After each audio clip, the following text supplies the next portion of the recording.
Hi everyone, welcome back to Banu kitchen.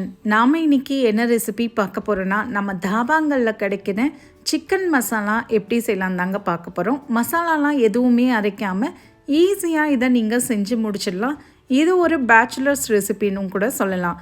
வாங்க இத எப்படி செய்யலாம்ன்றத பாப்போம். வீடியோக்குள்ள போறதுக்கு முன்னாடி மறக்காம subscribe பண்ணுங்க and bell icon-ஐ click பண்ணுங்க. கடாயை எடுத்துக்கங்க. இதில் 2லேருந்து 3 டேபிள் ஸ்பூன் அளவுக்கு எண்ணெய் சூடானதுக்கப்புறம் 4 கிராம்பு, 2 ஏலக்காய், ஒரு துண்டு அளவுக்கு பட்டை, ஒரு பிரிஞ்சி இலை, ஒரு அன்னாச்சி பூ சேர்த்துட்டு இது கூடவே 3 பெரிய சைஸ் வெங்காயத்தை இந்த மாதிரி நீல வாக்கில் கட் பண்ணி சேர்த்துக்கோங்க. சேர்த்துட்டு ஹை ஃப்ளேமில் வச்சு இதை 2 நிமிஷம் நல்லா வதக்கிக்கோங்க. வெங்காயம் பார்த்திங்கன்னா இந்த அளவுக்கு நல்லா சுருங்கி பிங்க் நிறத்தில் வரணுங்க.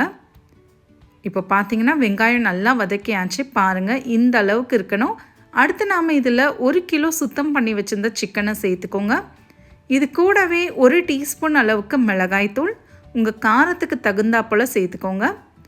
1/4 டீஸ்பூன் அளவுக்கு கரம் மசாலா தூள், 2 டீஸ்பூன் அளவுக்கு இஞ்சி பூண்டு விழுது சேர்த்துக்கோங்க. ஃப்ரெஷ்ஷான இஞ்சி பூண்டு விழுதான் சேர்த்துட்டேன். இதுக்கு தேவையான அளவுக்கு உப்பையும் சேர்த்துக்கோங்க. ஹை ஃப்ளேமில் வச்சு இதை நம்ம நல்லா வதக்கிக்கணுங்க.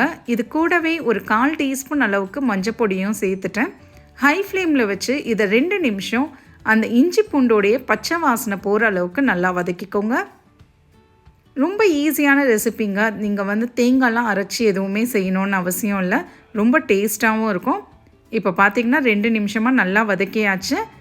இப்போ நம்ம இதில் 1 கப் அளவுக்கு தண்ணியை சேர்த்துட்டு மூடியை போட்டு மிதமான சூட்டில் ஒரு 15 நிமிஷம் அப்படியே வச்சுருங்க. சிக்கன் வெந்து வரட்டும்.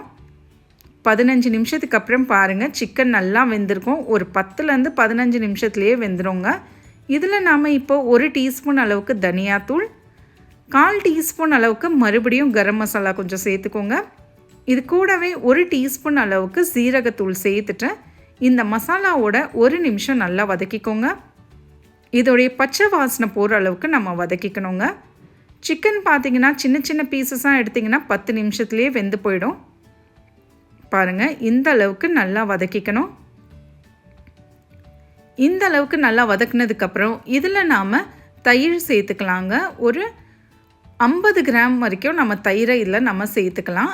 50லேருந்து 100 கிராம் கிரேவி கொஞ்சம் ஜாஸ்தியாக வேணும்னா 100 கிராம் அளவு கூட நீங்கள் சேர்த்துக்கலாம்.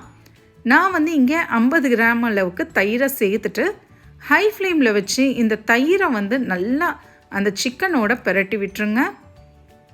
நமக்கு அப்படியே எண்ணெய் பிரிஞ்சு வர அளவுக்கு வதக்கணுங்க. இதில் மெயின் இம்பார்ட்டண்ட்டே நீங்கள் வதக்கிட்டே இருக்கணும். அப்போ தான் அதோடைய எண்ணெய் அழகாக மிதந்து வரும். பாருங்கள் எக்ஸாக்டாக ஒரு 5 நிமிஷத்தில் எண்ணெய் அழகாக மிதந்து வந்திருக்கு பாருங்கள். இந்த அளவுக்கு தயிரை நல்லா வதக்குனதுக்கப்புறம் தான் நாம் இதில் 3 சின்ன மீடியம் சைஸ் தக்காளியை அரைச்சி இதில் சேர்த்துக்கோங்க. தக்காளியை சேர்த்ததுக்கப்புறம் இதை நல்லா 1 நிமிஷம் வதக்கிக்கோங்க. அந்த தக்காளியோடைய பச்சை வாசனை அளவு போகணுங்க. அந்த அளவுக்கு நல்லா வதக்கிக்கலாம். இப்போ பார்த்திங்கன்னா இது நல்லா வதக்கியாச்சு.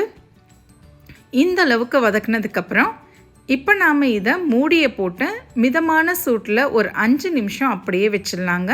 ஏன்னா அந்த தக்காளியோடைய பச்சை வாசனைலாம் போகணும் பார்த்திங்களா. 5 நிமிஷத்துக்கு அப்புறம் பார்ப்போம். 5 நிமிஷத்துக்கு அப்புறம் ஓப்பன் பண்ணி பாருங்கள். என்ன அழகாக மிதந்து வந்திருக்கு பாருங்கள். கடைசியாக இதில் கொஞ்சமாக கொத்தமல்லி தழைகளும், ஒரு பச்சை மிளகா, கொஞ்சமாக கசூரி மேத்தி, கீரைன்னு சொல்லுவாங்க, காஞ்ச வெந்தயக்கீரை. இது இல்லைன்னா விட்டுருங்க. இதுக்கு பதில் ஜாஸ்தியாக நீங்கள் கொத்தமல்லி தழைகளை யூஸ் பண்ணிக்கலாம். இதெல்லாம் சேர்த்துட்டு ஒரு பிரட்டிக்கோங்க. அந்த கொத்தமல்லி எல்லாமே கலந்து வரணும். இப்போ நாம் இதை மூடியை போட்டு வெறும் 1 நிமிஷம் மட்டும் அப்படியே வச்சுருங்க. 1 நிமிஷத்துக்கு அப்புறம் பார்ப்போம். 1 நிமிஷத்துக்கு அப்புறம் ஓப்பன் பண்ணி பாருங்கள் நம்ம தாபாங்களில் கிடைக்கிற சிக்கன் மசாலா நம்ம வீட்லேயே சூப்பராக செஞ்சு அசத்தலாம். இது சப்பாத்திக்கு, ரோட்டிக்கு, சாதத்தில் வச்சு சாப்பிட்டா கூட சூப்பராக இருக்குங்க. ட்ரை பண்ணி பாருங்கள். எப்படி வந்ததுன்றதை கமெண்ட்ஸில் சொல்லுங்கள். மறக்காமல் சப்ஸ்கிரைப் பண்ணுங்கள் அண்ட் பெல் ஐக்கானை கிளிக் பண்ணுங்கள். தேங்க்யூ ஃபார் வாட்சிங்.